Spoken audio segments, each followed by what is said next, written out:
नांदणी मठातील लाखो भाविकांचे श्रद्धास्थान असलेल्या लाडक्या माधुरी हत्तीला गुजरातमधील वनतारा येथे नेऊन आज 1 वर्ष पूर्ण झाले। सर्वोच्च न्यायालय, हाय पॉवर कमिटी आणि वनतारा प्रशासनाने माधुरी हत्तीला नांदणी मठाकडे परत करण्याचा निर्णय देऊनही केवळ प्रशासकीय दिरंगाईमुळे हत्ती पाठवण्यास विलंब होत आहे। या विलंबाच्या निषेधार्थ आणि माधुरीच्या तातडीने घरवापसीसाठी आज नांदणी येथे 1 दिवसीय उपवास जनसंकल्प करण्यात आला। 13 सप्टेंबरपर्यंत नांदणी येथे माधुरी हत्ती न आल्यास मुंबईतील मुख्यमंत्र्यांना वर्षा निवासस्थानी जाऊन जाब विचारणार असल्याचा इशारा राजू शेट्टी यांनी दिला। माधुरी हत्तीच्या आगमनाला होत असलेल्या विलंबाच्या पार्श्वभूमीवर आज सकाळी 7 वाजल्यापासून नांदणी निषिदिका येथे माता चक्रेश्वरी देवीची महाआरती करून जनसंकल्पाची सुरुवात करण्यात आली। हे लाक्षणिक उपोषण आज संध्याकाळी 7 वाजेपर्यंत चालू राहिले। भाविकांनी प्रशासनावर तीव्र नाराजी व्यक्त करताना सांगितले की वळतारा प्रशासनाकडून नांदणी या ठिकाणी हत्तीच्या देखभालीसाठी सर्व अद्ययावत सोयीसुविधा केंद्र उभारण्यात आले। आवश्यक त्या सर्व कायदेशीर बाबी पूर्ण झाल्या असतानाही केवळ तज्ज्ञ समितीच्या अंतिम अहवालाअभावी माधुरी हत्ती येण्यास विलंब लागत आहे, जो जैन समाज आणि स्थानिक जनतेच्या भावनांशी खेळ आहे। 13 सप्टेंबर रोजी 3 लाख भाविकांची उपस्थिती। आगामी 13 सप्टेंबर रोजी नांदणी या ऐतिहासिक ठिकाणी प्रथमाचार्य शांतीसागर महाराज यांच्या 100व्या चातुर्मास निमित्ताने 71वी ऐतिहासिक पुण्यतिथी साजरी होणार आहे। या महामहोत्सवासाठी सांगली, कोल्हापूर आणि उत्तर कर्नाटकातून जवळपास 3 लाख भाविक उपस्थित राहणार आहेत। 1300 वर्षाचा प्राचीन इतिहास असलेल्या या मठाच्या धार्मिक परंपरेत 400 वर्षापासून हत्तीचे स्थान अत्यंत महत्त्वाचे आहे।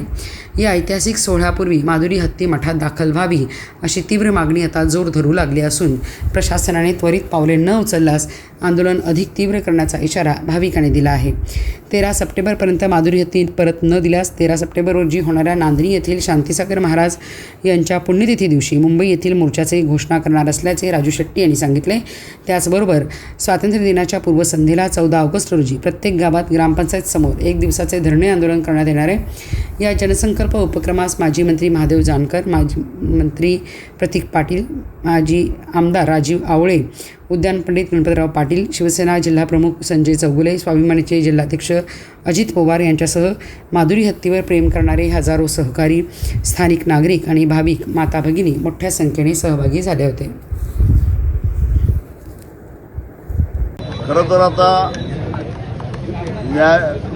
न्यायालयाचं काम जवळपास संपलेलं आहे, कारण सर्वोच्च न्यायालयाच्या आदेशावरनं हाय पॉवर कमिटीच्या सुनावण्याही पूर्ण झालेल्या आहेत आणि नांदणी मठामध्ये माधुरीच्या वास्तव्यासाठी ज्या काही सुधारणा करून घ्यायच्या होत्या त्या वनताऱ्यांच्या तज्ज्ञांच्या मार्गदर्शनाखाली वनतारानंच करून घेतलेल्या आहेत आणि त्यामुळं तोही भाग संपलेला आहे।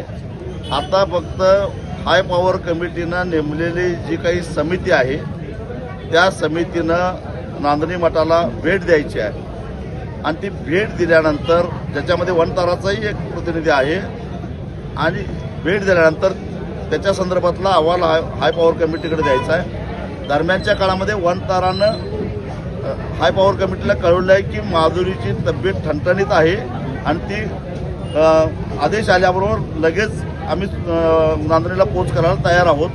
त्यामुळे आता वनताराचा अडथळा नाही, व्यवस्था सगळी झालेली आहे। मग ही समिती येत का नाही? दिलेली मुदत संपली तरी येत नाही, तेव्हा ते समितीनं ताबडतोब यावं, त्याचा अहवाल द्यावा आणि 13 सप्टेंबर ज्या दिवशी लाखो भाविक या ठिकाणी प्रथमाचार्य शांतीसागर महाराजांच्या पुण्यतिथी दिवशी निमित्त येणार आहेत, ती नांदणीमध्येच येणार आहेत आणि आजपर्यंत 40 वर्ष माधुरी इथं राहिली आणि एवढ्या मोठ्या कार्यक्रमामध्ये ती नसेल तर आम्हाला ते सहन होणार नाही। तेव्हा जो काही निर्णय घ्यायचा आहे तो घेऊन 13 सप्टेंबरच्या आत माधुरीला इथं पोच करावं, अन्यथा 13 सप्टेंबरला जमलेले जे भाविक आहेत त्यांच्याबरोबर विचारविनिमय करून आम्ही याचा जाब विचारण्यासाठी, मुख्यमंत्र्यांना जाब विचारण्यासाठी म्हणून आम्ही मुंबईला जाऊ। मुख्यमंत्र्यांना विचारल्यानंतर अजून कुठं कुठं जायचं ते त्याचवेळी आम्ही ठरवू, परंतु एकदा मुंबईला गेलो की आम्ही आटपणार नाही आणि फक्त महाराष्ट्रातले नव्हे देशभरातले सगळे माधुरी प्रेमी त्यावेळी आमच्याबरोबर असतील।